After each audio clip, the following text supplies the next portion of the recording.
If you love Push Black's Black History Year podcast, then you'll also love 2 Minute Black History. In only 2 minutes, you'll hear little known stories about our people and reclaim the knowledge we need to take action and advance our community. To move towards the future, you've got to look to the past. Learn the history you didn't get in school. Tune in to 2 Minute Black History, right here on the Black History Year feed or wherever you listen to podcasts. Coming up on Black History Year, we address a simple question. What in the world is so funny about Black culture? Catch it next. Holiday magic is in the air, and DSW's got all the shoes to make your season extra merry. Believe, you've got parties to attend and lists to check twice, so DSW is taking care of the details, like gifts to make their eyes all aglow, styles that bring joy to your world, brands everyone wants, like UGG, Nike, Birkenstock, and more, and deals to make your budget bright. Find the perfect shoes for you and yours at a DSW store near you or dsw.com. Funny to some, revolutionary to others, Black comedy has always been more than meets the eye. And when laughs get loud enough, they turn into something else entirely. Something so powerful it becomes a force for change. I'm Darren from Push Black, and you're locked into Black History Year.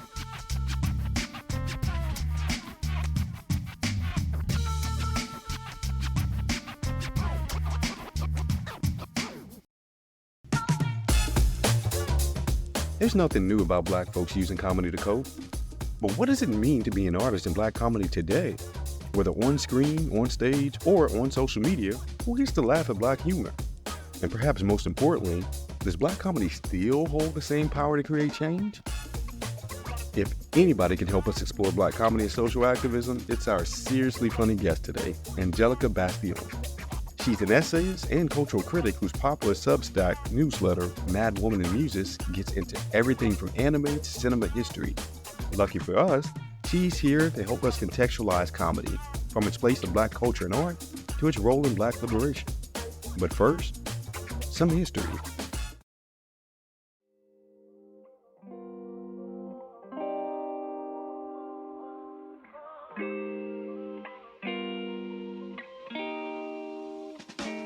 We've all said, why would they cancel that show? It was so good. And it seems that positive Black sitcoms get the axe way too soon. Here are some of the Black positive sitcoms that we loved, but didn't last nearly as long as we wanted them to. How many of these did you watch? How about Rock, which ran from 1991 through 94? Garbage collector Rock Emerson proved that one man's trash is another man's treasure. Rock's widowed father, Andre, his wife Eleanor, and brother Joey were a working-class Baltimore family that squabbled constantly, but loved each other through it all.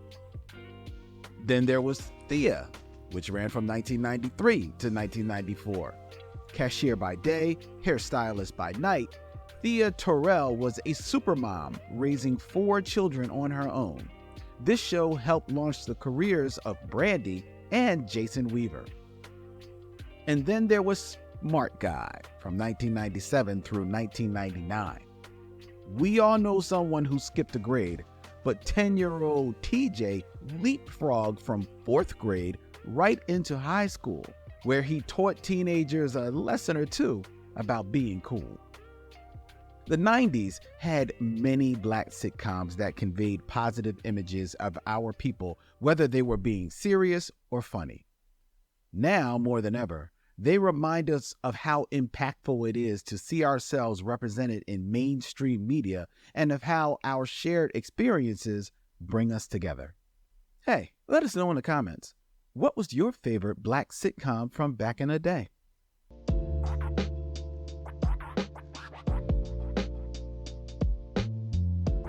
Yo, how's it going, Angelica? How you feeling today? Today I'm actually feeling pretty good because my short-term disability leave got approved. So I'm off work till December 2nd. Well, thank you for taking out time in your less than busy schedule to meet with us. We appreciate you doing so. Yeah, I'm really excited to talk today about some very interesting subject matter. Yes. Well, before we dive deep into the legacy of Black comedy from TV to TikTok, I want to start with a bit of a game, if that's okay. I'm going to read off some statements. Some will be true, some blatantly false, some blatantly incendiary, and you just let us know how they land with true or false. How does that Okay, sound? that sounds great. We'll see. Let's see what comes out. Let's see. Let's see how incendiary you'll get with these true or false questions. I'm excited. All right. True or false, Angelica? The hit show Friends stole their entire concept from Living Single. True. True or false, Angelica? Did Living Single have the best theme song of all time? Ooh. Mm.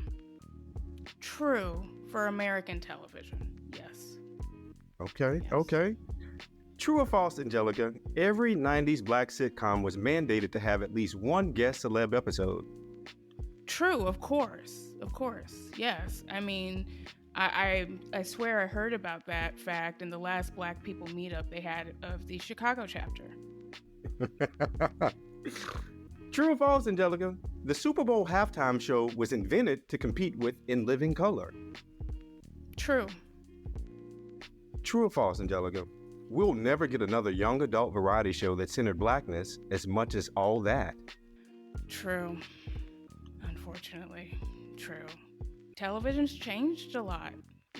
The way they approach audiences, who runs Hollywood, it's so different. I don't think we'll ever return to the golden age of the 90s that I think a lot of people look at 90s television as a golden age because of its diversity and its leap forward artistically.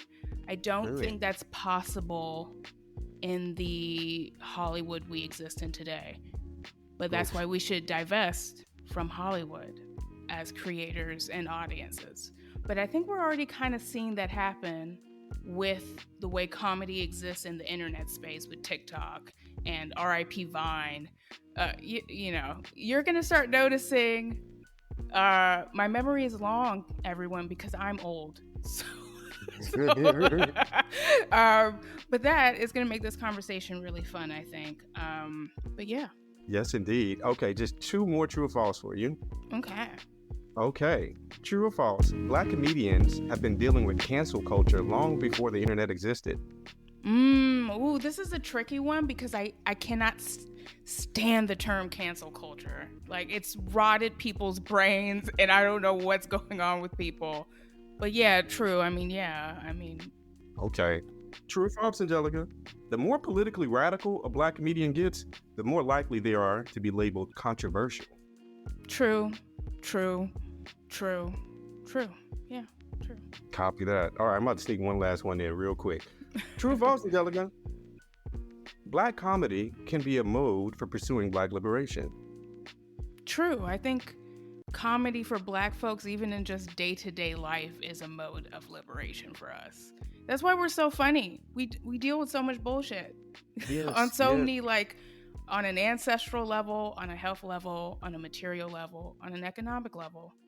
You know, obviously, capitalism, and which is undergirded by anti-Blackness, has set the tone for the world we live in. So, you know, to survive that as a Black person, you got to start popping off jokes before the jokes start popping off on you. Oh, that's a bar. That's a whole bar. With that said, fam, the way we like to open up all of our conversations here, in light of the stage you just set around anti-Blackness, capitalism, and the power of laughter, what does Black liberation mean for you, Angelica? Man, that is such a powerful question because it's something I've been thinking about a lot on both, like, the level of how we owe each other everything, and, like, for Black liberation to happen, like, we all have to be liberated, which, you know, that means everyone from children in Palestine to children in Sudan to children in Detroit, you know what I mean? So there's that level of complexity. But I think ultimately for me, I've been thinking about Black liberation in terms of how it would completely change our understanding of family as Black people in America, and how much whiteness has really rotted the bonds between us in a lot of ways. And so for me, I think Black liberation is the ability to name the horrors my mother, my grandmother, my grandmother's grandmother dealt with, and to be able to heal from them, to be able to laugh unencumbered, to be able to actually define your own fate as a human being in the world. That's what Black liberation means to me. Oh my gosh, that's so powerful. That's so powerful. It brings up a topic we're going to touch upon in just a second, but the relationship between laughter and healing. Thank you so much for lifting up that relationship. But okay, before we get into the heavier stuff, let's start at a bit of a high level. Ooh, So we're here yeah, to talk about let's do that. yeah, yeah, yeah. So yeah, we want to talk about like the legacy of Black comedy, right, and how it's shaped and shifted depending on what medium it is, and then also like what changes in culture because of it. But just first up, how might we even understand what Black comedy is, Angelica? Like, is it different from normative ways that we think about comedy? Oh, yes, of course. It totally is, because Black comedy has a very sticky lineage. One thing I was thinking about coming into this conversation is you kind of can't talk about Black comedy today without talking about like minstrelsy and minstrel shows and where Black comedy began when cinema began. Because even though we're getting into television and the sitcom, a lot of this is undergirded by the history of film as a visual medium in this country. Okay. And I know I'm not supposed to get too academic, but I actually wanted to quote a 1906 essay by a Black writer who was part of a world renowned Black minstrel duo. Oh wow. His name was George Walker.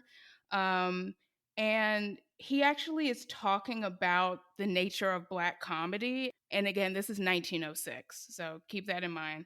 So Walker says, quote, Black-faced white comedians used to make themselves look as ridiculous as they could when portraying a darky character.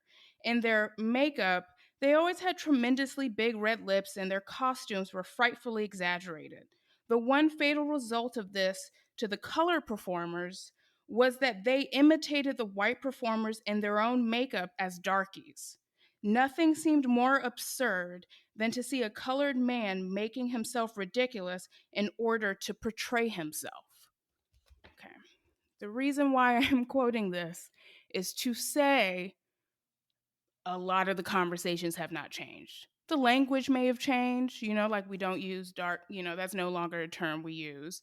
Like we no longer use Negro the way, mid century, mid 20th century comedians would, so on and so forth. But we're all still actually talking about the same issues, which is how can you define something as like Black comedy when it's existing in a medium that is defined by whiteness? You cannot escape that with film and television, from how it is shot to the rules that have been guided, like people act like it's delivered on high from, I don't know. But like, don't get me started. The rules of cinema are meant to be broken, but all of this is undergirded by something I think about a lot, which is this quote from Ed Guerrero. He wrote this book, Framing Blackness. He begins his book with the quote. It's one of the most fire quotes I've ever heard. And so he said, once many plantations grew cotton. Today, some grow movies. Whoa. This is like, I think this book came out in the early 1990s. Really great book, but I think it's like a good thing to kind of keep that in mind. When we're talking about Black comedy and what it can be, you have to acknowledge the space where it is existing within, which is a cinematic space that is basically, Hollywood is the propaganda arm of the American empire. You know what I mean? So it's like, we have to keep that in mind. And I think Black comedy actually wrestles with that fact wrestles with the constraints of what it has to exist within, but we can get into that with certain examples. Yeah, you really set the stage for us. Is it even possible to think about Black comedy separate from these particular mediums in which how Blackness was framed as inherently kind of debased, buffoonery, things like that? I'm thinking about what sort of humor could have played out within plantation logics, but I don't want to jump that far just yet. One thing that I'm wrestling with is just the distortion between minstrelsy and what Black audiences have been saying for the longest. Like, hey, this is not an accurate representation. But representation is often like really sticky to deal with, as you know. I'm curious, Angelica, how much of Black comedy, I don't want to say should, but fuck it. How much of our comedy is an authentic reflection of Black life, and how much of it should be? Ooh, okay. Ooh, so I'm gonna say something because I have sort of unpopular thoughts about how we think of representation in the first place. I don't think film, television, any visual media, both within the apparatus of the American system or beyond it, can be a reflection of life. I think we need to actually let go of this obsession with film and TV directly reflecting life.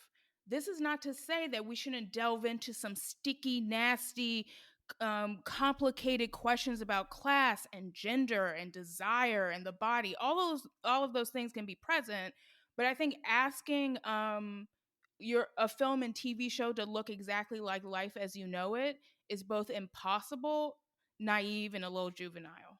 Well, would you say the desire for Black folks when they see minstrelsy type representations of Black life, that desire to kind of interrogate that, to limit those, the amount of those images and products that kind of share those images, would you say that, how would you respond to folks who feel a way about it? I understand that. I think for me, the desire to not see those sort of like regressive images is both one, like, I'm sorry, but bigotry is boring. Like, artistically, it's boring. Like, on just that level, like, not recognizing the humanity of a person means you foresaw so many interesting avenues you can go down artistically, point blank, period.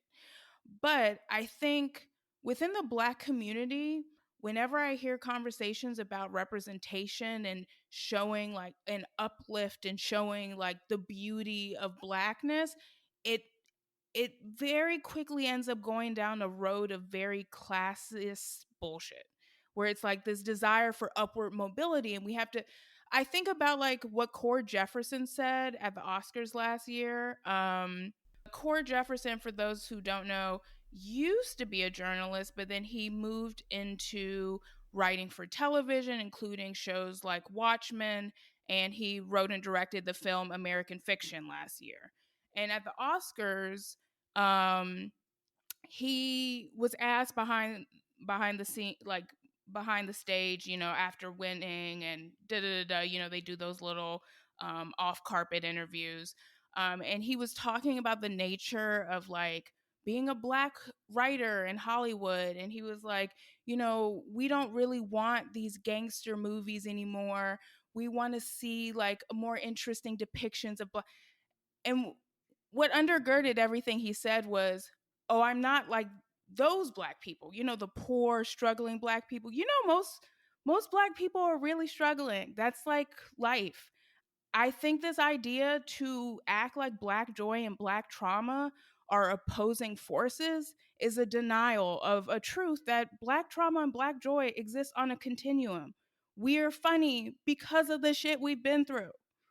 So like, I think like I desire a complexity with representation of Black folks, and I want more weirdness, and it has existed, just not in like a mainstream space for the most part. So it's like I think we need to be careful when we talk about like representing the race positively, because it's like, is what you're asking for actually to see on screen an alleviation of the actual problems we're dealing with in life? Because then that's not really reflecting life either. So Whoa. it's all Whoa. complex shit there.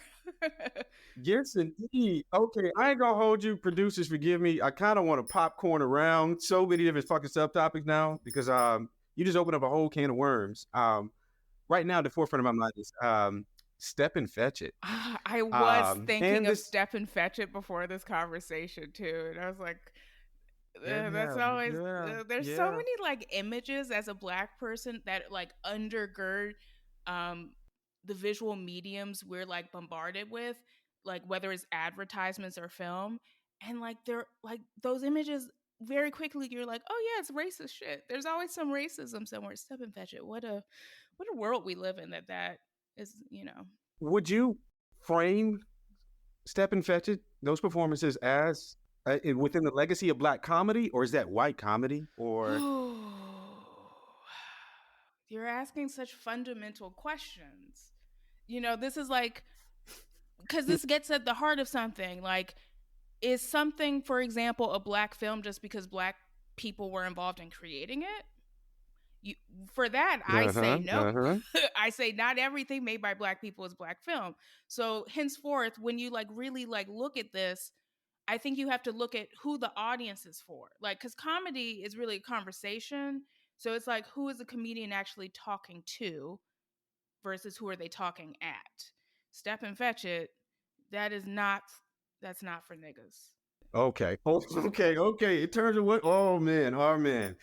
All right, we about to get a little spicy. But okay, I love that. But you got to keep in mind during every time we kind of have these conversations and the characters of like which comedians they are change, there are Black people who exist upon a spectrum of responses to this, where there are Black people who like really connect with some of this stuff and find it like genuinely funny. Then there's people like me who seem like a hard ass and like I can't find anything funny because I'm constantly thinking of like very serious things like capitalism and ecological collapse.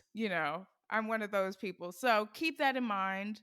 I am an intellectual, blah, blah, but I will start bringing up things that I know are completely off color that I still find very funny.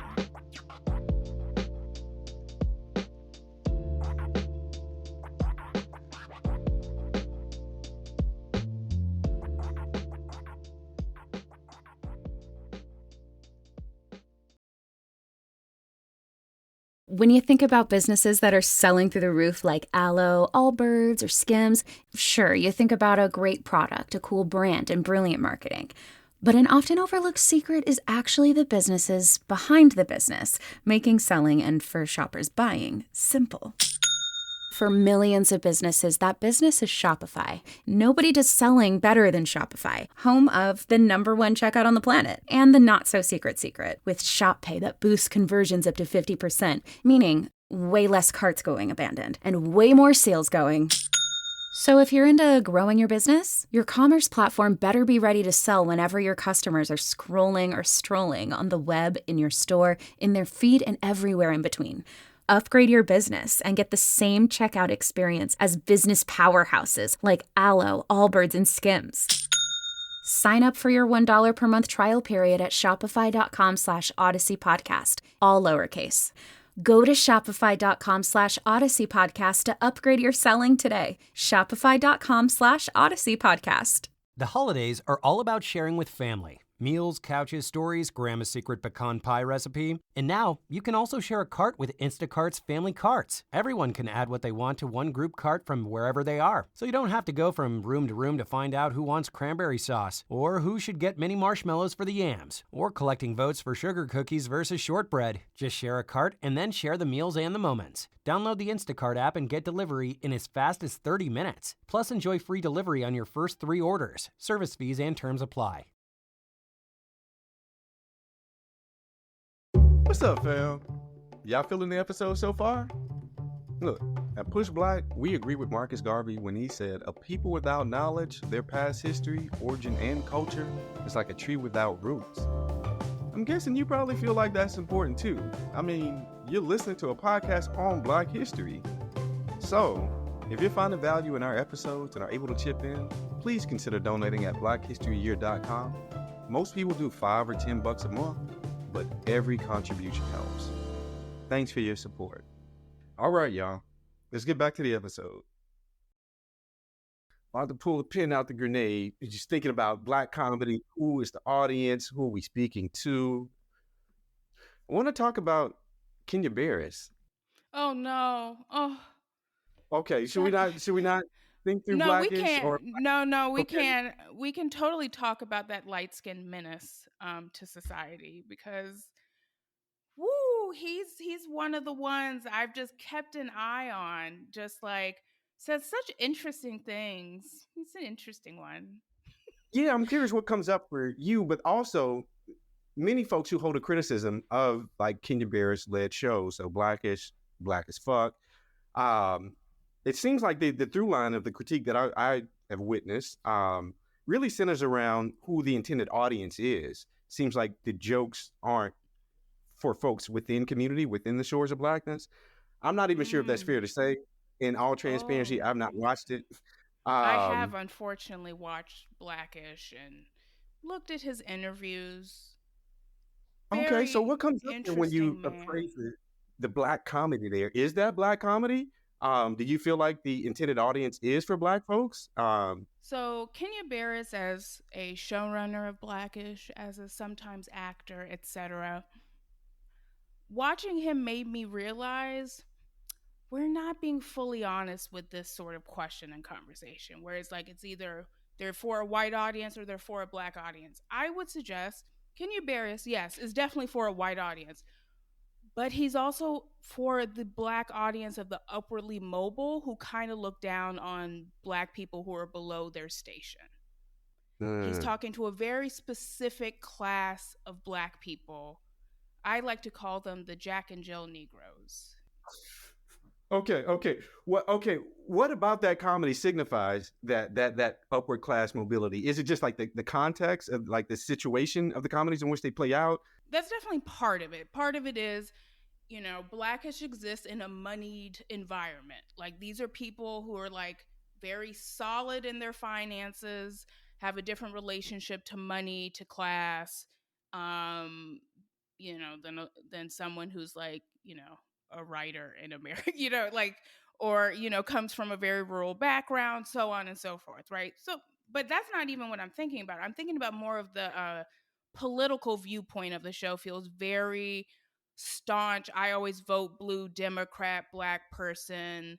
And this takes on different shades depending on where you are geographically, right? Of course, how it will manifest differently. I think something I want to talk about when we get to the TikTok and like online comedy section, one of the downsides of the internet age we live in has been a flattening of Blackness, where it's like Blackness is if you do these certain things.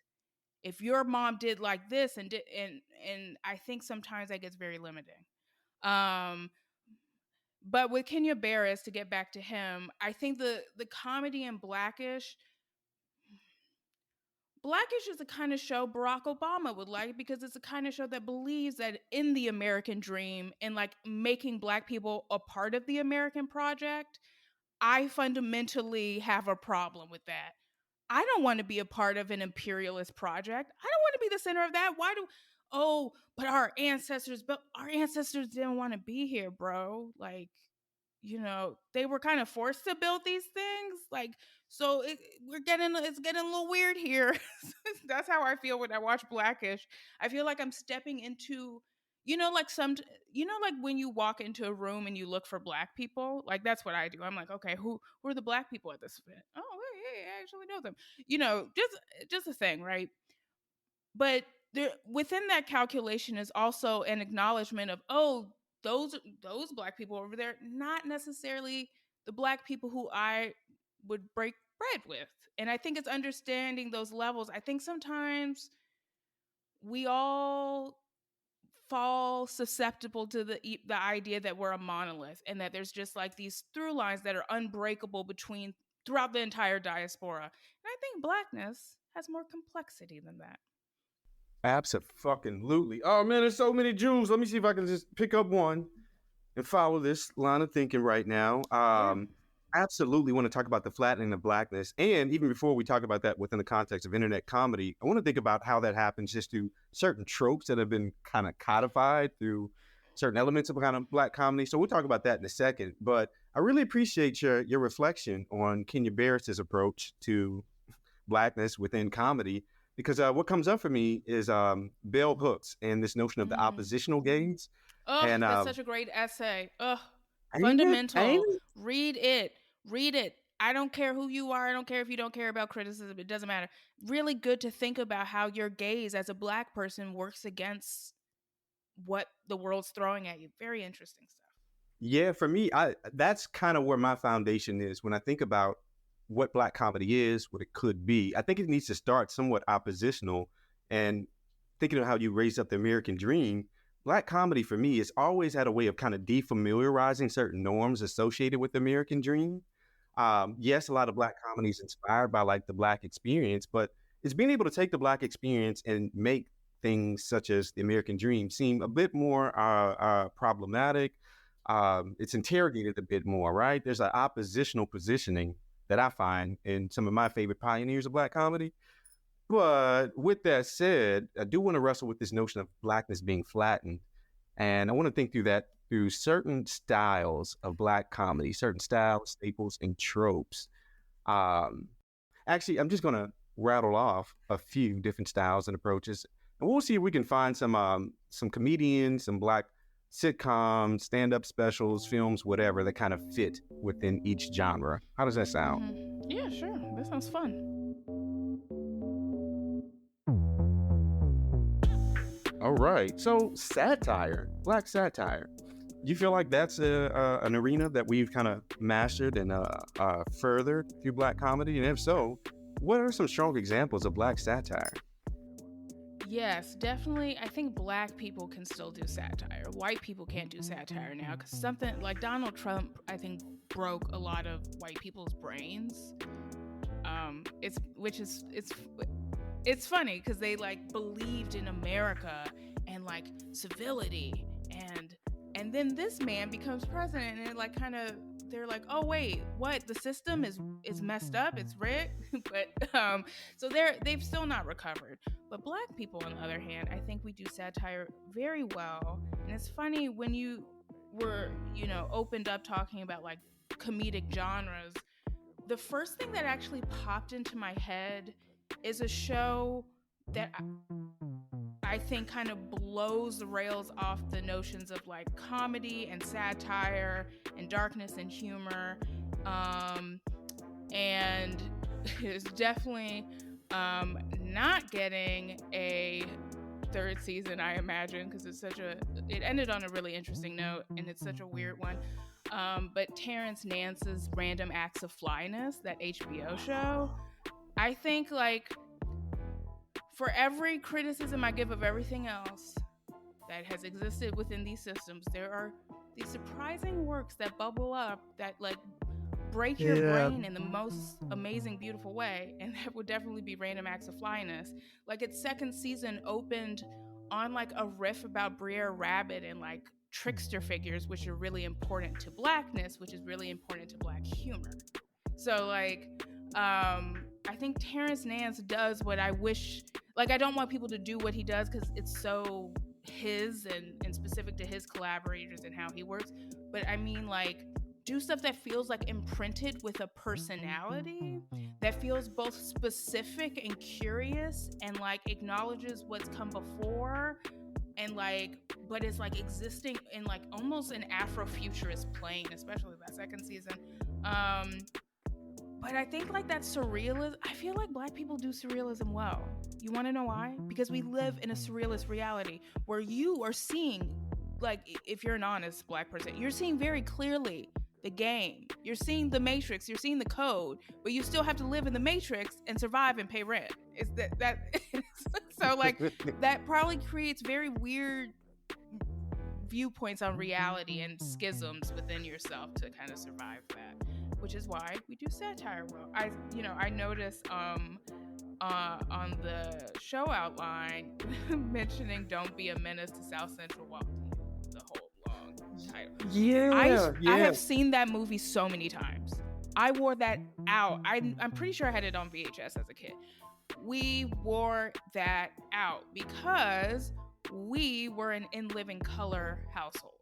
We don't give no damns about no Saturday Night Live, but In Living Color, my mom will recount like jokes, and even just recounting a joke, she'll laugh so hard she'll cry. That's how much she loves In Living Color.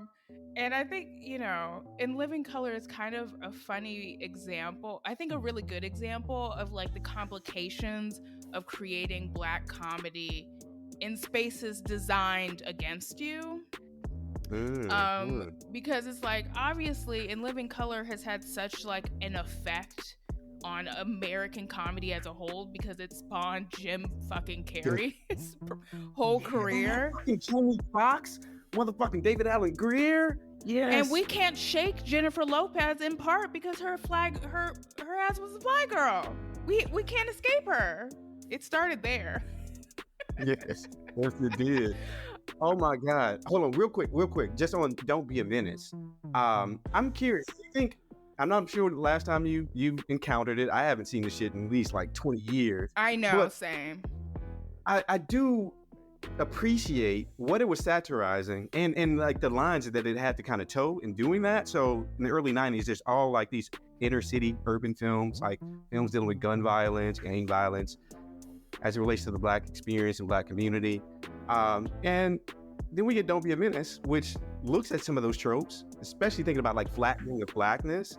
I don't want to say a lot of those, that 90 independent Black cinema revival kind of flattened Blackness, but maybe in some ways it did.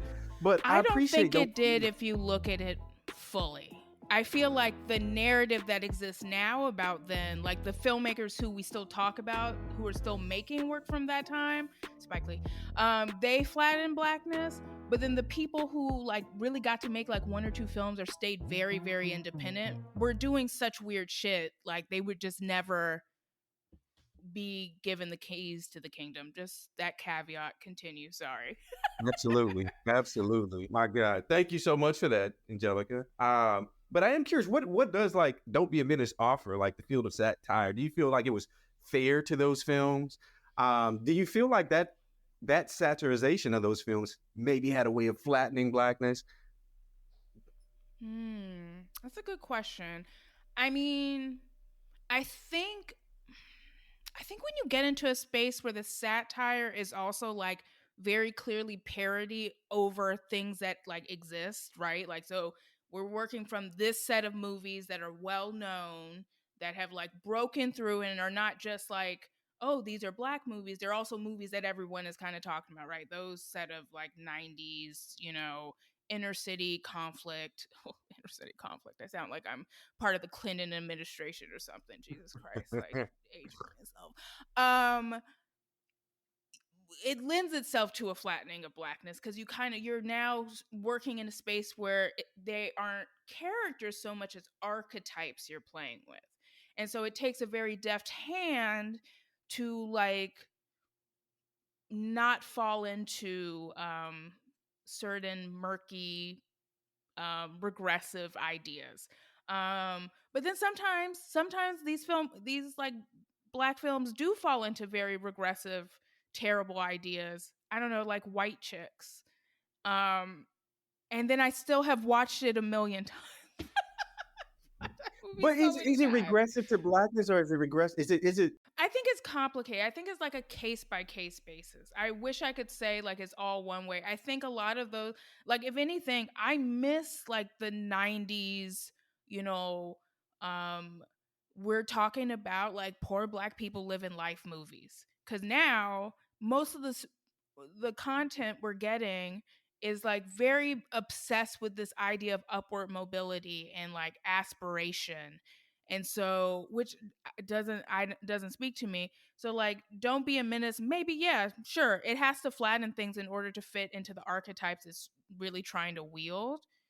But it also, like, it did make me laugh quite a bit. And I think it does, it's humor is very playful. You know what I mean? It's not mean-spirited. So that also like kind of changes how it's going to be taken. You can tell like there's a difference between a Black person, like lovingly like clowning you for like, I don't know, wearing some whack ass shoes or something, and someone like a rich Black person you don't know clowning you because like your shoes look old and you don't have money. You know what I mean? It's like two different kind of clownings. And I feel like Don't Be a Menace, there's a warmth there. There's a humor. You know, I know if I revisited it, I'd be like, "Oh Lord, wow, I really found this funny. This says a lot about Yeah, that's why I'm what we scared to were like. offered back then." But yeah, it's complex shit. Yes, it is. Okay, before we move on, just want to lift up one other genre because I think, for me personally, I think we've probably had some of the most progressive experiments with comedy in this particular genre. So sketch comedy. Mm, Yeah. Now, absolutely, there are some programs out there that we can charge with the flattening of Blackness, and even potentially their audience was maybe not Black centered, right? But with that said, I'm curious, Angelica, are there any sketch comedy shows, variety shows, that you feel opens up the way that we think about Blackness at all? that's a really good question, Darren. I actually would have to think about that. Like, I've never thought of it from the angle of opening up Blackness. I think that's actually a really good viewpoint to have versus like properly representing versus improperly representing. I think opening up Blackness gives you more room to play artistically and more room to connect as an audience member. And God, that's, I don't know I what. got three. I'm going to toss that to you and see. Yeah, toss some at me, and then let's see what my reaction will be. Okay, first up, I'm not going to let you know how I feel about these. Just curious how they land with you. First up, Key and Peele. You know how like, oh, I was about to say something mean. You got it. You got it right away. Hmm, I think Key and Peele is really funny. There are certain like sketches that really stick with me. Like the one where Jordan Peele plays like that woman Megan or whatever in the wig, and she's like a terrible girlfriend. Like that's like really funny, but that's not like co- commenting directly on Blackness at all. She's just an annoying, like really manipulative girlfriend, and it's super funny. But there are times when I watch Key and Peele where I would be like, oh yeah, we have different humor as Black people because we're moving through very different spaces. Absolutely. Okay, here's one that's often under referenced, I think very much underseen for a number of different reasons. But I'm curious, how do you feel about a Black lady sketch show? Oh my God, Black Lady Sketch Show. Oh, that's like one that I like never watch all of it all the way through. I more so just would like pick up on what people were talking about and then watch some of it. Um, I like enjoyed what I watched, but now it makes me wonder why I never like went searching for more. Like I never thought about that. But like I would just like watch them and be like, "Oh yeah, that's cute." And kind of keep it moving. Word. Okay, I got one that's very near and dear to my heart. Um, all that. Oh, well, look at how old I am. Of course I love all that. All that is like foundational for people of a certain age, I guess now. Yeah. I can't believe they had the Locks performing. Just the musical guest. They had Coolio open it up. It was All that was just like also like as a kid just fun to watch like kids doing, I don't know, it's yeah. like, I never wanted to be a comedian, but it's just like kind of inspiring watching like kids follow creative paths and be like really good at it. Yeah. For me, that's where I kind of gravitate to when I think about, okay, a variety show, a sketch show that opened up Blackness. For me, it was very inspiring.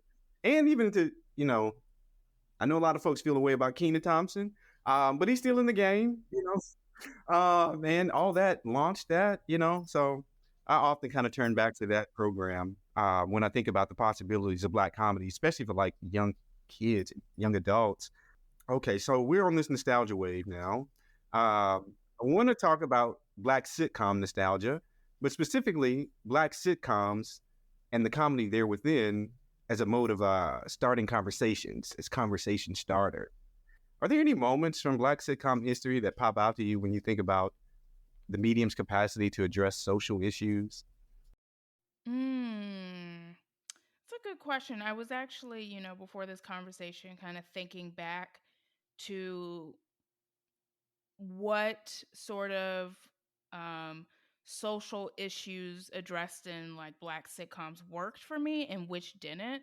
And I realized the ones that work for me are like the very obvious, not supposed to be an episode like focus, but it's more like an undercurrent. So like, you know, I think of first and foremost living single and Khadijah being like an editor for Flavor and like a magazine as a Black woman. And like, sometimes they'd have like episodes about, oh God, like, how are we going to pull off this issue or whatever. But what was most interesting was just like, oh, seeing like a Black woman could do that.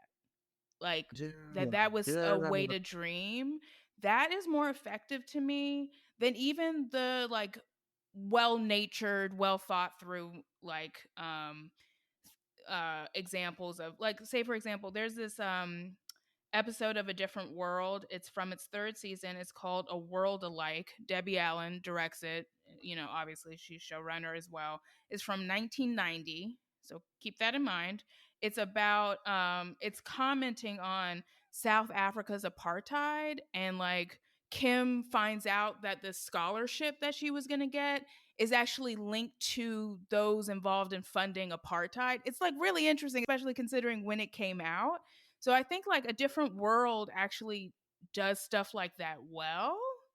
Like, even though it is very much, this is the episode this week, we're talking about this issue. I think it handled it better than a lot of the other shows, because sometimes you can feel, for me, the sitcom, a certain artificiality sets in with these episodes sometimes because they try to solve things. I'm sorry, you can't solve police brutality in a 30-minute episode that really is 22 minutes because of commercials. You know what I mean? So I think when you look at how the shows kind of handled the fabric of their character lives overall, I think that says more about what it meant politically, or the political mind of the show, than those like special episodes of the week, about Cool. serious issues. Absolutely.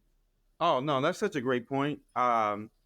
Because a lot of those attempts do feel like after school specials. Exactly. And that's the Right. point. That's the form they're like trying to embody. We're like teaching our audience how to think about this special issue that's on their mind because a Black man was beaten within an inch of his life in LA, or stuff like that. Yeah. Yeah. Yeah. I appreciate to bring in living color back into it. I appreciate when social justice issues are commented upon and there's no kind of solution presented as well. So in Living Color, they address the beating of Rodney King as well as Reginald Denny. But they didn't present like any like solutions around that.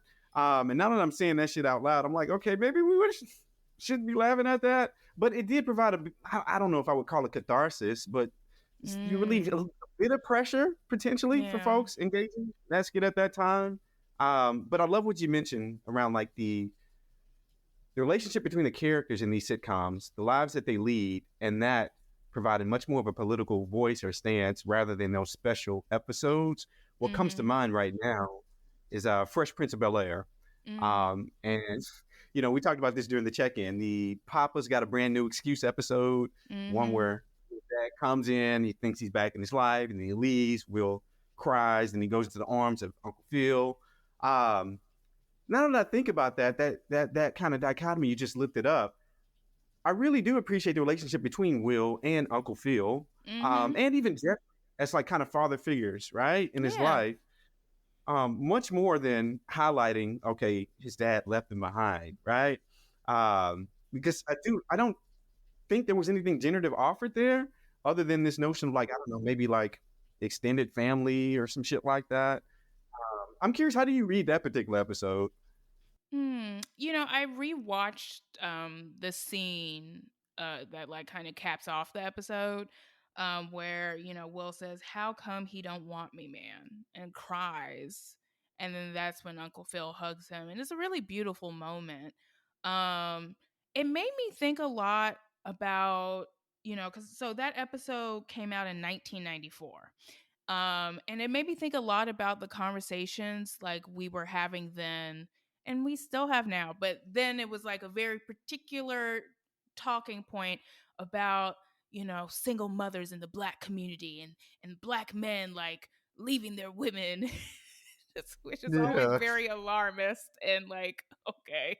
Um, you know, um, and I was just kind of thinking about like what world that episode was coming out into, right? And I think it like it's such, the strength of that episode, and I think the Fresh Prince of Bel-Air in its original incarnation is just that it's very sweet natured. It likes its characters. It enjoys Black people and the different modes they come in. And that is very sweet. And I really like the episode. And it's so interesting to like rewatch that in light of the new, like the revamped Bel Air, which is like more of a drama and like trying to be like hard hitting and like, Uncle Phil has to like have abs. That dude looks like he has abs. But like, I don't know.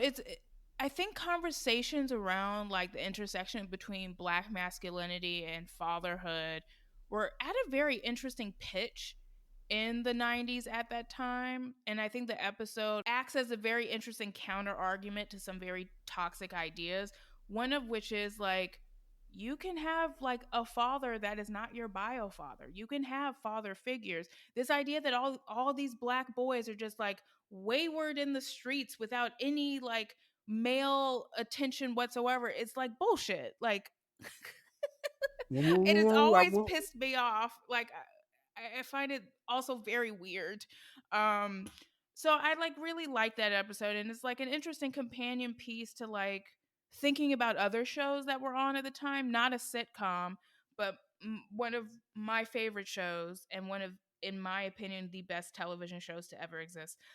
Star Trek Deep Space Nine was led by a Black man, and he was a single dad and an amazing father. That's like a big part of that show, was this Black man is a single father and he's raising his young son.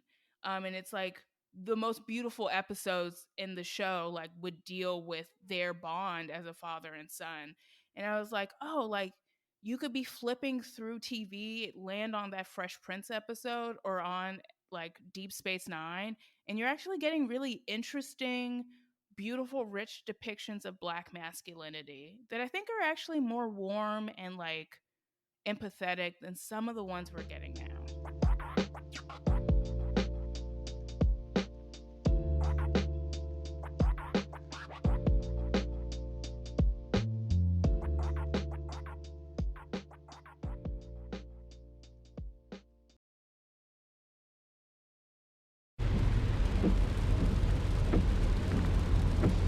This is the sound of your ride home with Dad after he caught you vaping.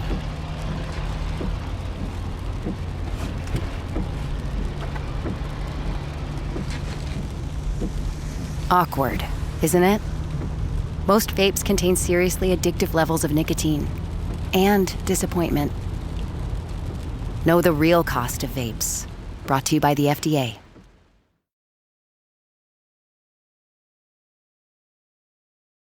Okay, as you were talking about, the conversation in the 90s around like wayward Black men, wayward Black boys, mine jumped to Cosby. But we're going to table him. We're absolutely going to engage Cosby. We have to get to him eventually. We got to get to him. Before we do that, though, I do want to touch upon this issue before we move forward, Black comedy and intersectionality. So we mentioned the All Black Lady sketch show.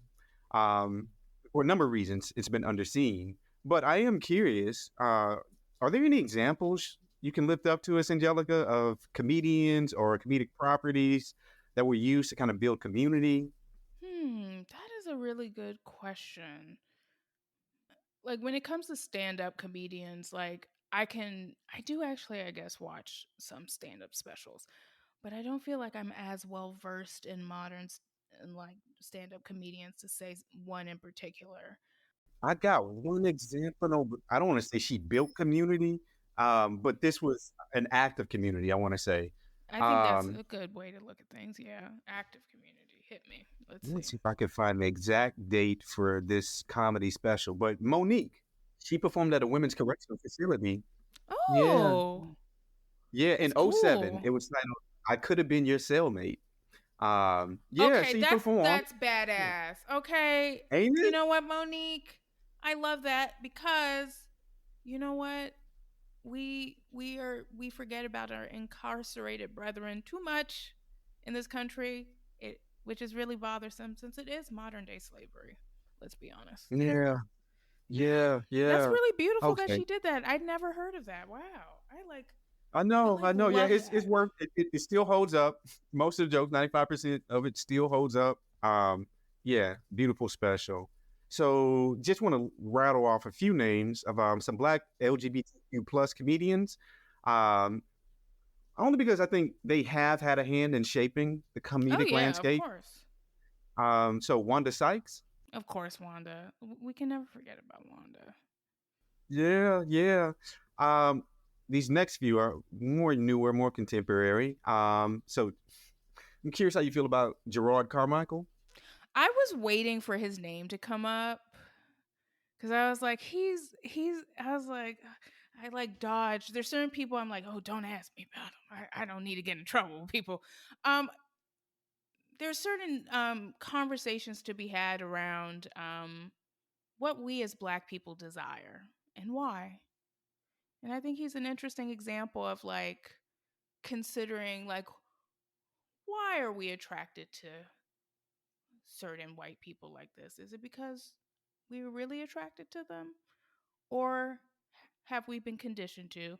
I would say we've been conditioned to. Because I think if you actually look at a lot of white people, not as attractive as you've been told. I like told someone the other day, they asked me, they're like, oh, what do you think about Glenn Powell, that like new actor, right? And I said, I don't think you can be a sex symbol if you don't have lips. And I stand by that statement. Gerard, if you're out there, you're a funny dude. Just unpack some things, maybe. Yeah, we got to interrogate some things. Angelica, are you familiar with Jabuki? Jabuki Young White? You know, when I was still on Twitter, his presence there was a delight. Just a very funny human being. Yeah, I like Jabuki. Okay, I can't wait till we touch upon the internet section, which is coming up next. But got a bit of a segment for you. Another game, word association. I'm going to read off a list of maybe 7 to 8 different terms related to Black comedy, different popular films, TV shows related to Black comedy. Okay. You let us know whatever words come to mind once you hear it. How does that sound? That sounds fun. First up, Paul Mooney.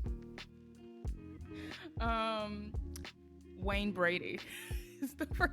Like, I think of his line as like the Black Nostradamus. Sorry, that like, yeah. What was that? His exact line? Wayne Brady makes Brian Gumbel looks like Malcolm X. Like, yeah. I don't know why. That's like I can see his face with him saying it. I don't know why that's the first thing, but it is. Copy that. Okay. Next up, cooning. Common, as in it is very common. Oh, we're going to touch upon that. Trading places. Whatever. Word. Okay. What's happening? Pass. Martin. Complicated. Related. Def Comedy Jam. Ooh, wow. Like, that just brings back memories of staying up too late at night when I was younger. So, late night, that is the word association we'll go to. Okay. The Boondocks. Hotep tree. That's what pops into my head first. Ooh. Not Wild and Out. Oh, Wild and Out. Corny. Shit. Let me see if I can find something. Okay. Well, shit. You touched upon this earlier. Fuck it. Saturday Night Live. Oh, the corniest of the corny. God damn. Okay, we definitely in conversation with a critic today. Okay, Mad TV. Oh man. Okay. This is a weird one, but sweet and sour Skittles. You want to know why that's my association? I once stayed up watching Mad TV and I kept eating like the sour Skittles because I just had a lot of them for some reason, and I got myself sick. But I did enjoy watching Mad TV. I did watch it a lot, so you know. Oh my gosh. Okay. Such a weird. Keenan Ivory Wayans. Foundational. Okay. And I'm gonna just toss a softball out for this last one. Hopefully it's a softball. Abbott Elementary. Oh, delightful. Utterly delightful. I love that show. It's so cute. I love it. People being empathetic and good at their jobs and sincere. Earnestness is not a sin, people. Embrace it. I love that you mentioned that, how delightful it is, because often people feel like comedy, and specifically black comedy, has to, I don't know, exist in a much more kind of aggressive or caustic space. This is something that I can charge myself with, thinking about the oppositional gaze and all that shit. Yeah, but Abbott proves that actually you can be like soft and light, and jokes can still land, right? Jokes can be really funny. You can also argue that you care for marginalized people in quiet ways, just by being like, hey, look at these people, look at these kids, being kids, hanging out, doing things, dealing with struggles. And it's just part of the fabric of the show. It doesn't do the afternoon special vibe or talk down to its audience. It's just a very wholesome, genuinely funny, and in my opinion, very black show. Absolutely. Okay, we want to talk about contemporary comedy. So moving from sitcom space, right? We want to talk about how black comedy is shifted to other platforms, other spaces. With that said, though, Angelica, I'm curious, do you think the medium or infrastructure of television limits what kind of comedy or perspectives can come through? And if so, how have platforms like YouTube, RP Line, thank you for lifting it up, and even TikTok, changed the landscape for black comedic voices? Yeah, definitely the apparatus of television as it exists in this country, with regards to studios, which aren't really studios in the way that they used to be. They're now more like tech company hybrids, shells of their former selves. It's very weird out there. It is incredibly hard for, say, an Abbott Elementary to exist, or anything really worthwhile, I think, at this point, just because the industry is, as an industry, is kind of in free fall. So it makes sense with growing technology that you have people really popping up in online spaces. I mean, even look at someone like Issa Rae. She was in online spaces with Awkward Black Girl, and then she has Insecure. So now it's even if they end up in Hollywood, they still aren't born in the industry. It's not Nepo baby season for most black people have, for obvious reasons. But there's, the internet has its benefits, which is you don't have the overhead of a production company telling you what to do, and that you can't say this because you'll lose advertisers or whatever. But it's coming into an internet space where the internet is very weird right now. Yeah. In my opinion, the internet has never been worse. This is not the promise we were told as kids. When you're get a computer for the first time and you're on message boards, you were told that this was going to break down barriers, that it was going to reconstitute how we think of ourselves, and it would be a place of play. Now it's a place of very weird, specific forms of bigotry that turn over with different language all the time. So that's what these black comedians are coming up against in the internet space. But they're still the internet, when it's funny because of black people, though. So, I mean, look at Twitter. I mean, RIP what it used to be, but Oh my God. I was just lamenting this on our last episode with Michael Raff. He talked about this dead internet theory. Have you ever heard about this, Angelica? Dead internet theory? It's this no. idea that most of the interactions that are taking place online are not between humans anymore. It's between like us and bots and shit. We're like talking to like no one. Oh, it's terrifying. And what Elon has done to Twitter, he's turned that shit Oh into yeah, Mad Max. that's why I'm not on there. Mm-mm. And it does make me wonder. Well, I don't want to speculate on the future just yet, but during the word association segment, I lifted up the word coon and cooning, and you mentioned that, okay, this is happening a lot. I'm curious, do you think this shift from the TV to the internet space, has that increased the amount? First of all, how do you understand what cooning is? And do you think it's been increased because of the comedy that's taking place on the internet, like No Holds Barred?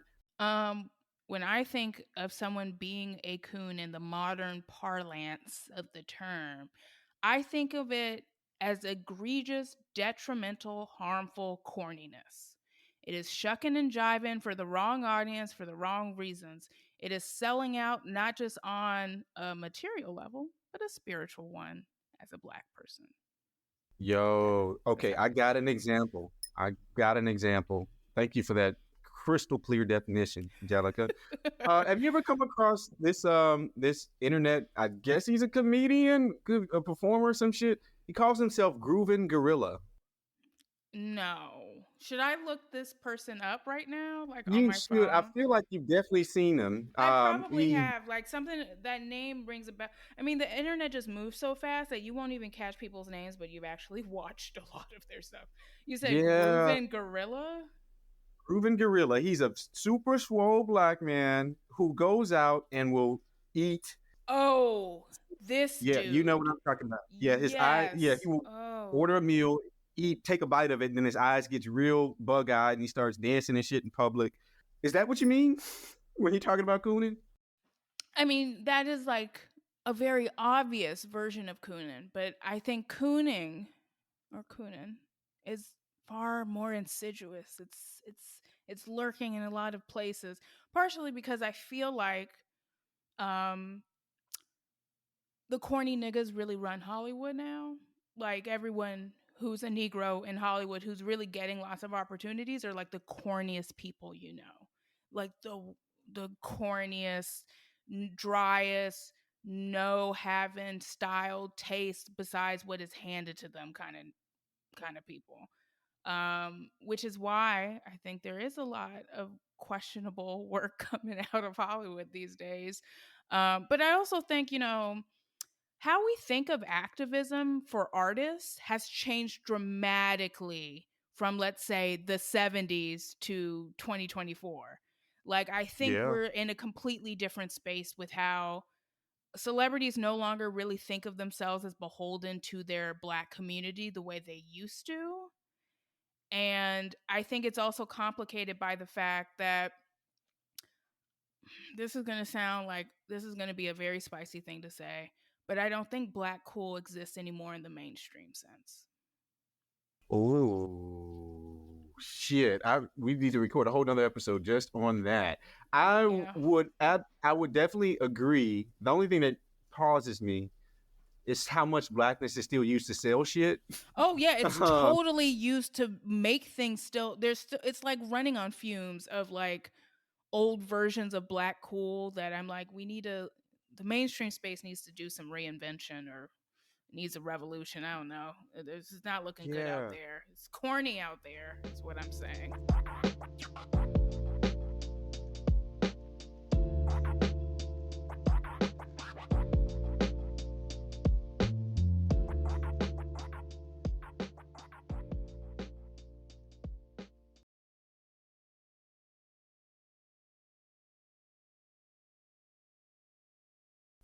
I'm curious, thinking about corniness, and also this wonderful phrase you lifted up during the check-in, but also a couple of minutes ago, this notion of punching up and punching down.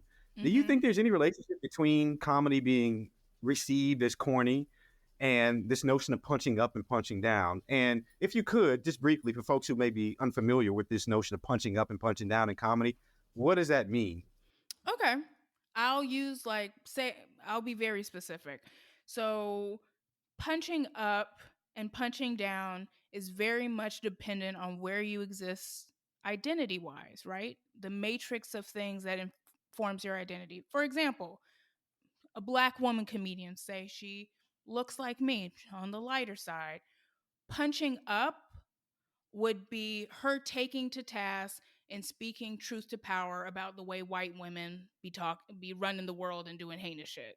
Punching down would be like a woman comedian who looked like me talking shit about darker skinned Black women or trans Black women. It is a relational thing. This isn't to say you can't make jokes talking about colorism, but it depends on the manner of the joke, who's the punchline. It's all very complex things, but it just depends on where you exist in the realm of identity and privilege, basically. Positionality, absolutely. Yeah, exactly. Absolutely. So do you think the corny motherfuckers are punching up or punching down? Or is that even a part of it, you think? I mean, I do actually think the corniness is born from thinking you're punching up, but you're actually punching down. It's like that Cord Jefferson quote I mentioned earlier about him after the Oscars. He's like thinking he's taking to task white people, but his words are actually denigrating poorer Black people and Black people who do live in the hood and so on and so forth. So it's positionality, where you are in relation to other people. Also I think like for punching up to even work, there has to be, and to avoid punching down, there has to be a sense of empathy and curiosity as a comedian. I feel like comedians are great when they study people and how people work and move and move that, all those sort of things I think is really important. Absolutely. Okay, this is just making me lament. At one time, this person was a personal pioneer of like comedy, Before I even mention his name, I just want to lift up some other folks who I do think through punching up and punching down really, really well. So I personally love Richard Pryor, specifically because he knew how to punch at himself. Mm-hmm. So just thinking about his relationship with substance abuse, it would have been very easy to make fun of folks who have to struggle with substance abuse issues, right? But he makes himself the butt of the joke, but not because he's addicted to drugs, right? It's really the circumstance around that. And I love that you mentioned empathy and curiosity, because I feel like he really opened that up, at least in his Live on the Sunset Strip stand up, and then the one right after that, where he's able to kind of interrogate his relationship with drugs that was very humane, in a way that I still don't think people have the rhetoric today. Oh, we don't. We do not know how to talk about substance abuse at all. Alcoholism, any of it. It's not. So I'm lamenting a comedian who was thought to be like picking up the torch from Richard Pryor, Dave Chappelle. Thinking about how Rich Chappelle's show was at the time in which it aired, and there's one skit that I want to touch upon in a second that doesn't hold up too much, but I do lament what Chappelle has become, or his style of comedy, especially when we think about punching up and punching down. Yeah, just any blanket thoughts there on Chappelle? Dave Chappelle's humor was so foundational to me when I was like younger. I thought his shit was so funny. Like what was that damn stupid stoner comedy he was in? Half-Baked? I didn't smoke weed till I was like in my mid-20s, but for some reason as a kid I thought Half-Baked was like the funniest thing imaginable. And like the Chappelle show, when it was on fire, like them Charlie Murphy ass stories or Prince or any like that sort of, I mean, it's funny as hell. The problem with Dave Chappelle is I think a problem that a lot of cis Black men run into, which is that they experience this incredible weight of racism and the way it specifically manifests in their lives as Black men, which means you will be looked at as violent and all these heinous things, right? But then they can't seem to see where they have privileges as men, or just privileges with now you exist in a completely different class than when you started out as a comedian. A lot of times comedians get worse because they just have so much money. They don't look at people with curiosity anymore. They're just rich people. So that kind of nullifies things. And I think like Dave Chappelle probably was like not very dishonest with himself about where he exists in terms of power and privilege and like proximity to certain things that other Black people don't have, which is why he started popping off with like some very questionable, damaging, like egregious, like trans. They're not jokes. I'm sorry, they're not jokes. They're just like rants. I'm like, what? I'm like, you need to unpack that, dude. That is not, this is for you and a therapist, for you to figure out why, where is this animosity? Where is this fear coming from? My goodness. Okay. Now I have to think or talk about Chris Rock. Oh, not that Negro.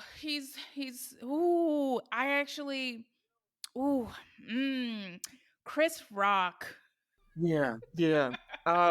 There's so much to touch upon there, especially like considering like somewhat recent events. Yeah. Even outside of that shit, I love that you mentioned the class considerations here. Like, so you mentioned like once a Black comedian is able to kind of ascend along the class ladder, they hold less of the, I don't want to say less of the Black experience, but they're set apart from the normative Black community in a lot of ways. Yeah. And that tends to change the tenor and tone of some of their jokes.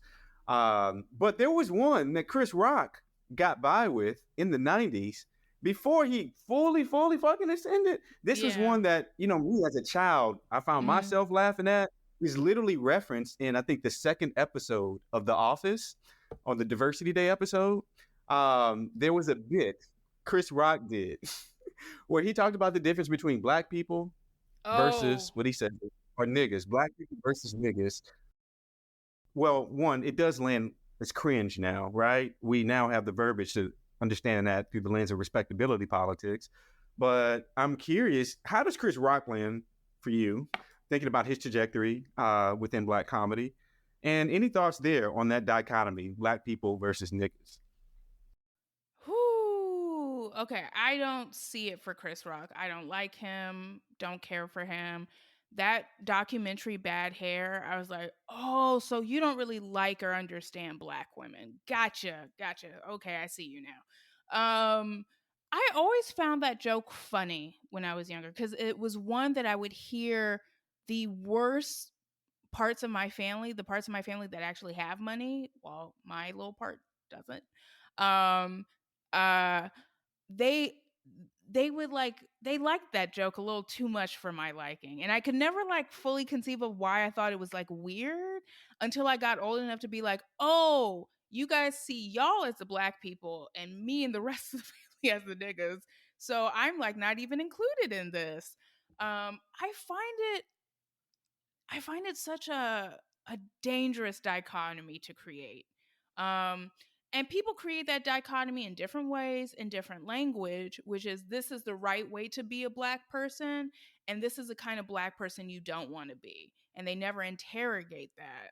And I don't know. I just find it really ugly. It is. Okay. So thinking about other moments, if we had to name this segment, we're just going to call it From Comedy to Cringe. Thinking about this, I'm curious, are there any other kind of moments that you can think of that you used to laugh at maybe 10 years ago, that you may find cringe or deplorable today? So you mentioned White Chicks earlier. Yeah, I rewatched that too. Do you feel like White Chicks still holds up? Does it land as cringe now? Is it still comedic? Oh no, it is both cringe and also funny because I remember the time at which it came out. I feel like if I was just a younger person and just put on White Chicks, I'd be like, what the hell was happening in our culture that allowed this to be made? Not like the 80s. Yeah. Yeah, like what was happening that this was a good idea. And then you would have to tell the young person, well, back then there were these girls named Paris and Nikki Hilton. And well, we were so culturally obsessed with this vision of whiteness that Black people had to have some sort of reaction to it because we were tired of hearing of those girls. And this is what came of that. And you know, like I rewatched White Chicks like at like the whole movie, maybe like 2 or 3 years ago. Like I just decided one night when I was really high to buy it on Amazon and like You watch bought it. it. Oh shit. Yeah, so it's in my like Amazon Prime library. Like you'll just be scrolling through all these artsy movies and then all of a sudden it's like White Chicks. And I was just it was a fascinating document of a fascinating time in this world. Terry Crews's character is very interesting to like watch now, especially because like the moment in the end when he realizes like, oh, like this is actually a black dude. His problem isn't that he's a black dude, is that he's just black. He's like eh, and we still have never really had honest conversations about desirability and decolonizing our sex lives as people. Um so it's like an interesting document on that level, like of like what like was the ideal white womanhood that would even be skewered. It's so different than what it is today. Like that's one great thing about even the cringe comedy is that it is definitely speaking to its moment in time. Part of the reason a comedic moment becomes cringe is because the world moves on. So you can use them as like an interesting lens to consider like what was happening in culture at the moment. My God. Okay. Trying to choose which all these shits are cringe. Okay, I'm gonna just read off Okay. some moments that the producers and myself kind of came up with, thinking Mm. about moments that we found funny back in the G, but now just really make us ashamed that we were laughing at it. I'm Mhm. just gonna read off 3 of these and you just pick and choose. So Chappelle's show, the Piss on You skit, Okay. where he played R. Kelly. Oh. Okay. You got that. Martin's portrayal of Shanae, Oh. Oh. Mm. and then just the whole fucking thing. I don't know if you've encountered this, but Eddie Murphy's Raw, the stand-up special. Oh, you're a black person of a certain age meant your parents were at least in. You know what I mean? Like we've all heard Raw. At least I feel like every black kid I knew like had heard. Which, woo, he was definitely saying some things up in there. Okay, yeah. I was just thinking all these examples kind of like intersect with ideas of like gender and like how we think Yeah. of gender, whose gender is protected. Um I was thinking about that R. Kelly sketch the the other day. Like I was coming back from the farmers market and it just like popped into my head and I was just like, I laughed at that, but that's actually an incredibly disturbing approach to what is gravely violent activity towards the women and girls of mostly girls of your community. That's actually And this shit was on national television, lauded and celebrated. and people kept Yeah. making that like they would like take lines from it and it would just like it was just a thing people were like saying and it's just like that's like really disturbing. And with Martin Lawrence and like Shanae as a character, it's Shanae is like you can be like, yeah, okay, this is like funny. He's doing all this physical comedy, whatever. But it's also like on the other hand, it's like, oh, this is like a black man's fantasy nightmare of a black woman, of like a woman who like a black woman who's excessive in terms of her dress, in terms of her desire, in terms of everything about her. She's too much. And it's like telling like black women you can be like this, you can be kind of like Gina, but you don't want to be like Pam and you definitely don't want to be like Sinead. You know what I mean? And then with Raw and like homophobia, woo, I think what we're seeing, like those examples represent ruptures in which black men are really feeling weird and threatened about gender and then their own like where they exist in that space. Because homophobia always comes back to this man is being feminine, which means he's aligning himself with women, and that is wrong for a man to do, you know? So we actually had a scholar on to discuss the contours of black masculinity, the performance of it. A scholar named Marlon B. Ross.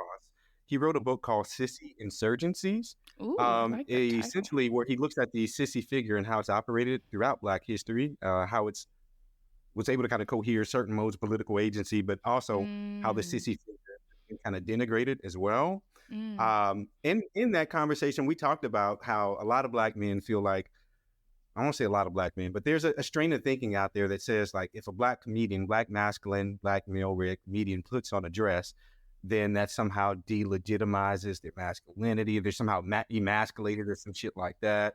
Then we started talking about Shanae, and Marlon, was able to kind of historicize Shanae in a way that I had never heard. So around the time in which that portrayal comes up, there are also conversations around the welfare queen, denigrating the welfare queen. If we look at like how Shanae kind of moves specifically around finances, around government benefits, right?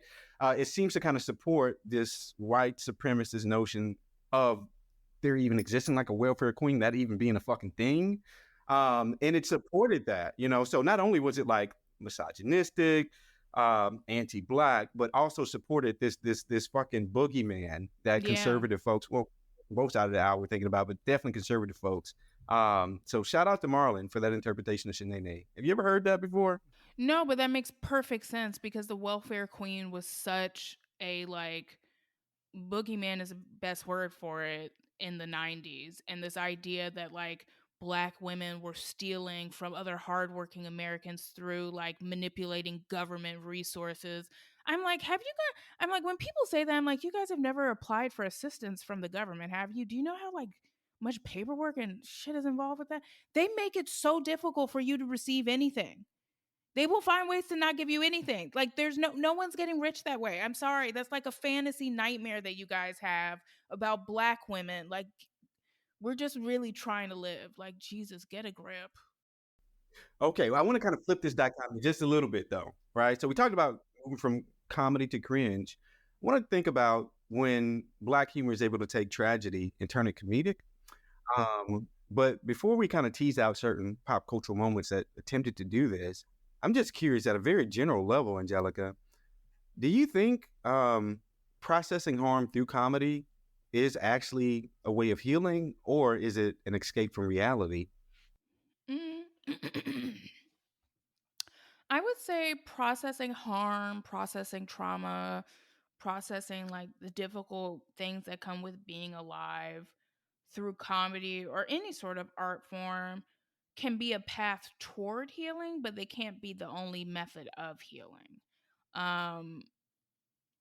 That's what I would say. And that's like these artistic mediums at their best, I think, can be very cathartic, can help us really consider these like really weighty questions we have that can be hard to conceptualize like in totality. I think they can be very useful for that. And I don't think like Black comedy is necessarily running away from issues. If anything, I don't think Black comedy can escape the issues of Black life. Okay, well, with that said, I'm curious, are there any moments across the history of Black comedy that stand out to you when thinking about how Black culture can turn tragedy into comedy? Right now, memes is at the forefront of my head. Memes are so powerful, and like a lot of our best memes are Black people. Like we have created the language of the internet, which is why when I see these little TikToks by these younger white kids and they're like, "Oh, this is Gen Z language," and I'm like, "No, it's not. This is Black people shit. What the hell are you talking about?" Yeah, I really think comedy has just like so much to give us if we are open and empathetic and curious. But I think the open, empathetic, and curious part really get lost very quickly in American comedy. Hell yeah. Hell yeah. Like, I'm thinking about this certain, I don't know what to call it, Angelica. It's not a genre, but it's a certain tone and tenor of comedy that's crept up through the internet. And you alluded to it earlier, like it's more kind of right-wing iteration. Yeah. But there's also something that's like far left as well. So right now I'm thinking about the comedian. Are you familiar with Zach Fox? Yeah. So the type of stuff that Zach Fox does, I'm not even talking about like a stand-up or what he does on Abbott Elementary, but just his presence online. Yeah. Very online person. Yeah, yeah. It has a way of taking not just him in general. It's like a whole Oh yeah. a field, right? Of looking at moments in American history, in pop culture that, 20 years ago, it would be unthinkable to crack a joke about these things. And now it's used for meme content. It's made very irreverent.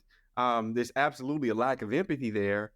And I do want to hold space just to think about how it does allow for for lack of a better word, maybe a more radical perspective to kind of come in.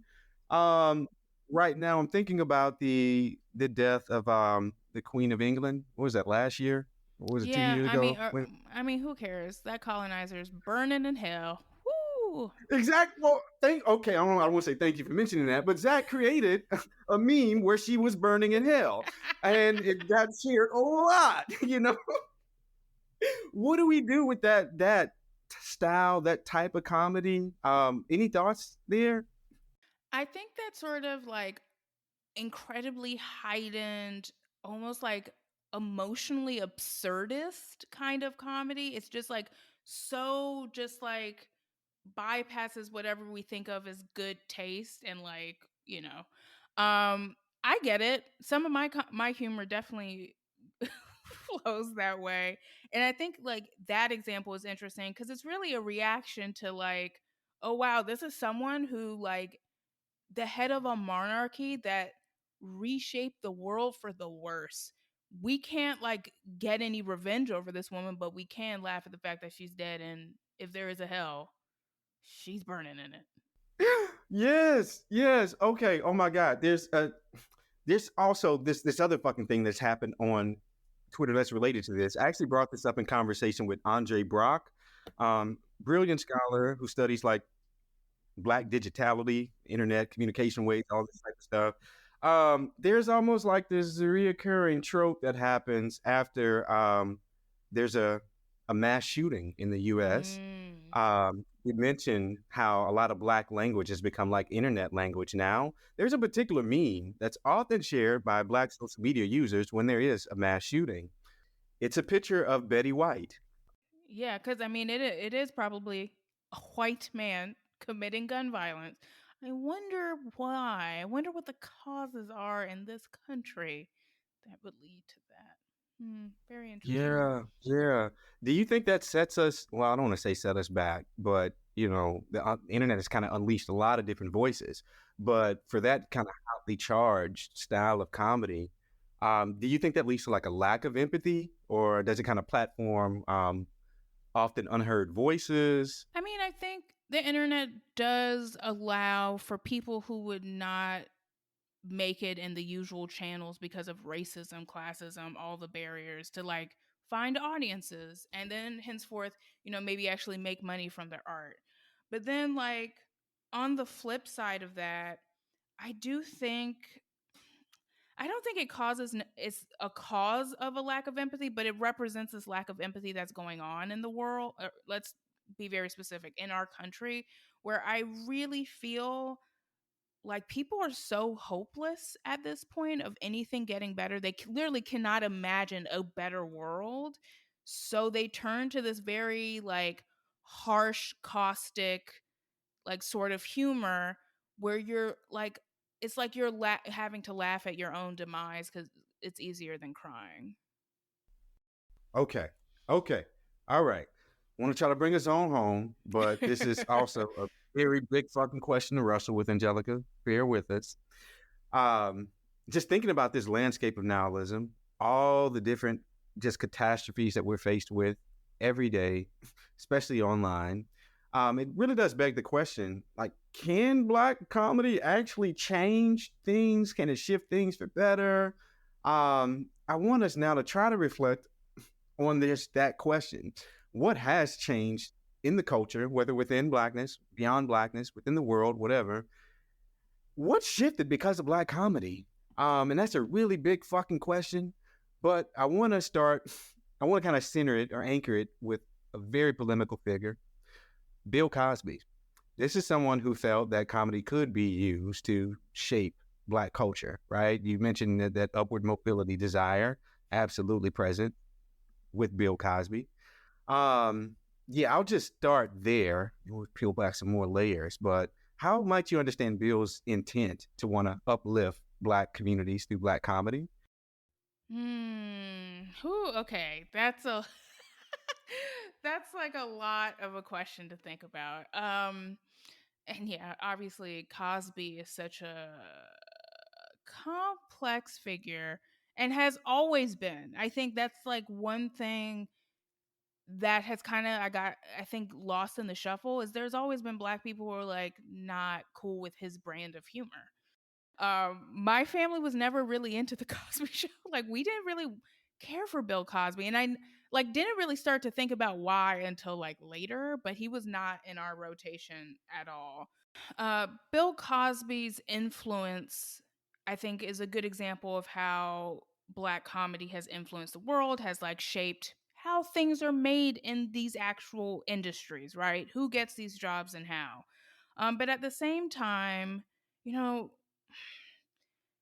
going back to what I was talking about at the beginning of our conversation with, what it means to be a black artist working in mediums and industries that are primed to dehumanize you is for every like, great thing you can say about what black comedy in like mainstream America has done, you can also name things that it has you can name harms it's caused, like people it's punched down on, like thinking of the ways, like for example in Living Color, love it, fun. The way it portrayed black gay men doing movie reviews, like is it funny or is it actually kind of oddly dehumanizing? Like, so it's like there's a lot of complexity with this question with regards to what black comedy has wrought in the world. And I want to get back to Bill Cosby too, because I think he's like a really interesting example because yes, like thanks to him, black stuntmen are entrenched in the industry now since the 60s. It's like pretty substantial change, right? From having white men do blackface for stunts. But also like he's someone, how I always looked at Bill Cosby growing up was hearing him talk about like the ways that like black men and black boys were failing and how like denigrating them and not really understanding the factors that like me as a kid in a all black neighborhood growing up would like see like, oh, these are like affecting the people I know. And I think sometimes for every time black comedy has been cathartic, it can also be very dehumanizing, like accepting the premise of our very dehumanization by whiteness and believing that there is, say, a difference between black people and niggas. We are all niggas. Yo, okay. There's so much to say here. One, I absolutely agree with you on how you and your family received Cosby. I never liked the Cosby Show, not any season of it. I didn't know anybody who lived in no fucking brownstone, let No, alone had I an didn't upstairs either. in their house. You know what I'm saying? There was just like shit like that. You're a doctor and you're married to a lawyer. That's Holy money. shit. It's like, that is money that I've never experienced in my life, and I don't know many people who have personally.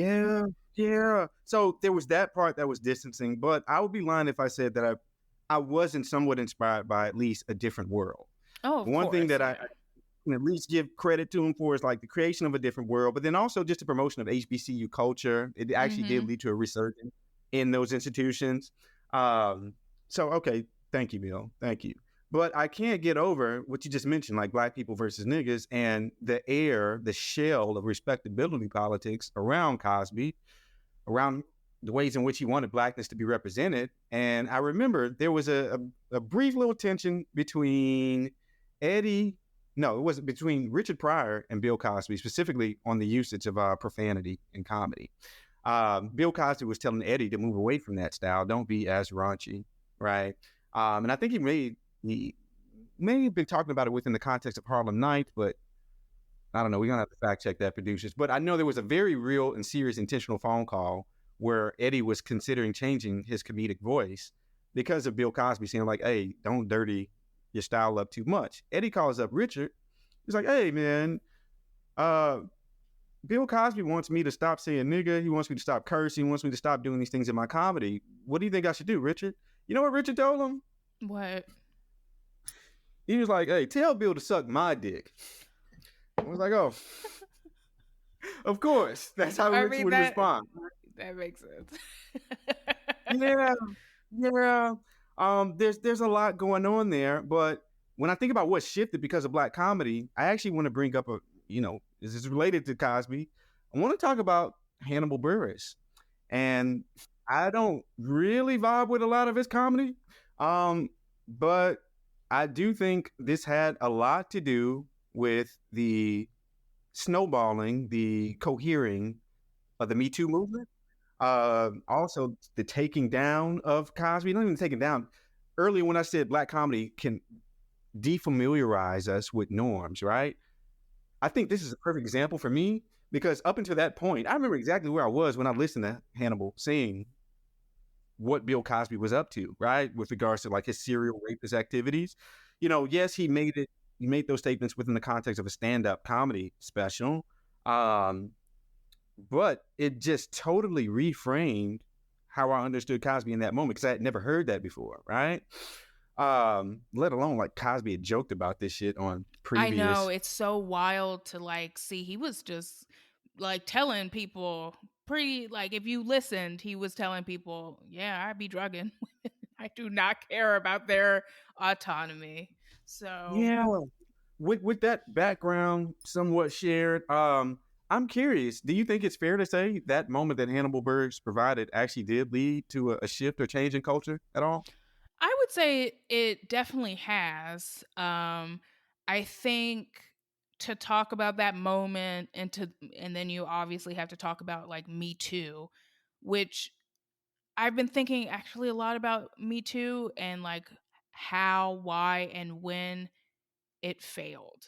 Like I think it never lived up to its potential because there's still like terrible men that we know are terrible working very happily fine, dandy and free in Hollywood. And if anything, like there are examples of like grave misogynistic violence happening throughout global culture. Think about Giselle Pellicot and the rape trial in France.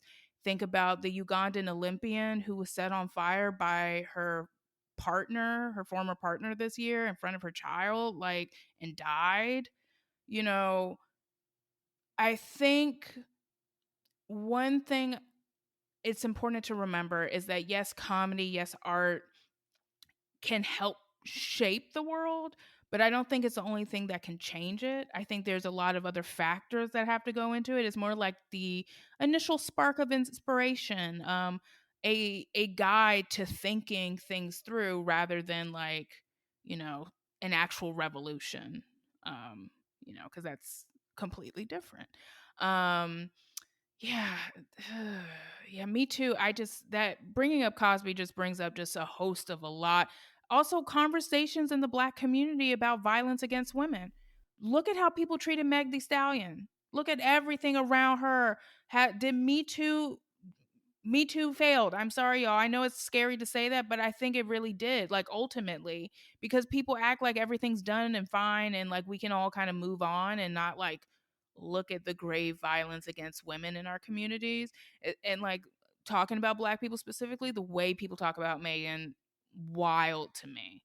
And it showed me that a lot of times this humor online that people are popping off with, Black people, y'all are we're punching down too much. We're punching down on our like women, cis, trans, like, we're punching down on people who are fucking poor and trying to survive. Like we're all closer to homelessness than being a millionaire. So let's all like back it up a little bit. And I think that's the thing, like, comedy in and of itself, coming from a Black person's mouth isn't revolutionary. You have to actually look at what they're actually saying and their deeds. And bringing up Eddie Murphy, Eddie Murphy's a funny one to me. I watched this clip of him talking about Black comedy, like even before, like I wasn't even thinking it would be about that, but he was talking about like Spike Lee and how Spike Lee can like do the right thing and do all that sort of stuff, but I'm meant to make people laugh. And he was clowning on Spike Lee and all this. It was a really interesting it was like probably like early-ish 90s. So like think of that Eddie Murphy and that Spike Lee. And he was just talking about kind of like, you know, if I want to make money, I have to make people laugh in certain ways. It was a really interesting clip. I should send it to you. He was also wearing shades the entire time. And I was like, oh, this was really when you were like real on top of the world ass shit. Because why are you wearing shades indoors during an interview on television? Yo. Okay. There's so much I want to respond to, but I just only have 2 questions left. Let me just try to truncate this response a bit. Fucking Cosby, man. And Me Too. I'm thinking now again about Dave Chappelle and how it was the choice to cape for Cosby in his first stand-up coming back after a long hiatus. One of his jokes had to do with pretty much damn near excusing kind of Cosby's behavior, right? And I just can't get over this notion of we didn't talk about this term, but this idea of being an edgelord, being edgy. Oh, the word, yeah. Oh, edgelord is something I always associate with a very specific kind of white man, but it's actually something that exists across all notions of gender and race. Anyone can be a terrible edgelord, which is related to like devil's advocate sort of stuff and like purposely like getting a rise out of people in a nasty way. I don't like that sort of humor or approach to life.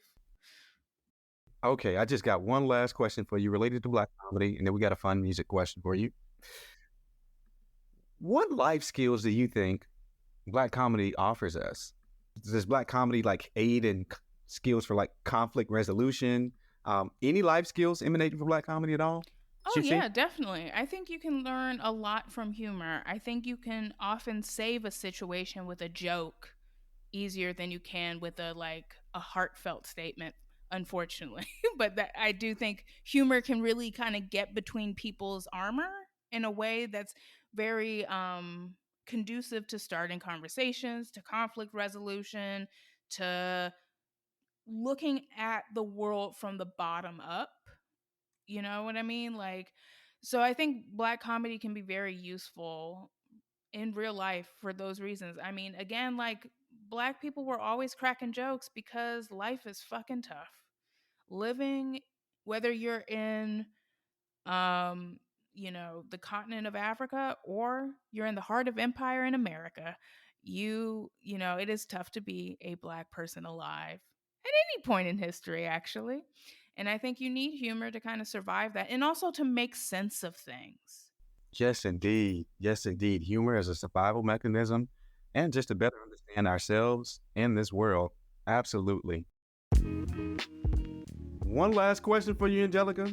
The way that we're asking each guest to contribute to our joint playlist for Black Liberation this season, we want to know what's one song that has to be on your soundtrack for the revolution?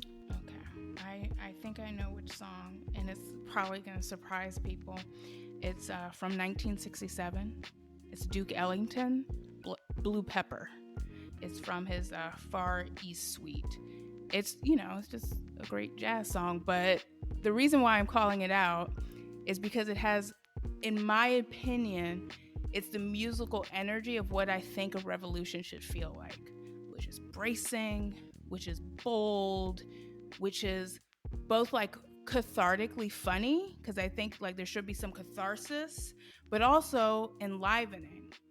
Blue Pepper, Duke Ellington. Yeah. Okay, Blue Pepper, Duke Ellington, 1967. All right. We're going to leave you with that. Thank you so much, Angelica, for sharing your brilliant knowledge with us, sharing your expansive experience with us. We appreciate you, and we can't wait to have you back on. Oh, thank you. This was so much fun. Thank you so much for having me, and I can't wait to be on again, too. That was Angelica Bastién, writer, film, TV critic, and cultural essayist. For more of her incredible work, be sure to check out her newsletter, Mad Woman and Muses, on her Substack. That's Mad Woman and Muses on Substack. And remember, you don't have to laugh to hide the pain. you can lean into humor to move through it and use the power of comedy to create change. What do y'all think?